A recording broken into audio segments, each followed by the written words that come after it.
ஆயிரம் கரங்கள் நீட்டி. அனைவருக்கும் வணக்கம். மக்கள் தொகை சுருக்கம் என்பது இனம் சார்ந்த பிரச்சனை, இனத்தாயக பிரச்சனை. வழக்கம் போல இது தொகுதி பிரச்சனை, மாநில பிரச்சனை என்று தொடர்பில்லாமல் பிதற்றக்கூடாது. இந்தியாவின் அரசியலமைப்பை இறையாண்மையுள்ள இனங்களின் கூட்டரசாக மாற்ற வேண்டும். அதற்கேற்ப அரசமைப்பு சட்டத்தை மறு ஆக்கம் செய்ய வேண்டும்.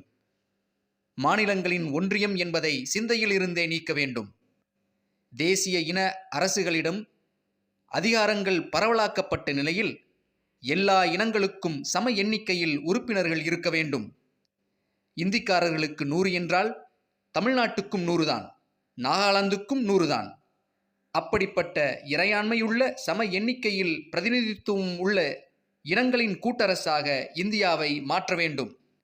இதுதான் தேவையான அடிப்படை மாற்றம். தமிழ் தேசிய தமிழர் கண்ணோட்டம் 2024 நவம்பர் மாத இதழில் கி. வெங்கட்ராமன் அவர்கள் எழுதிய கட்டுரையில் இருந்து.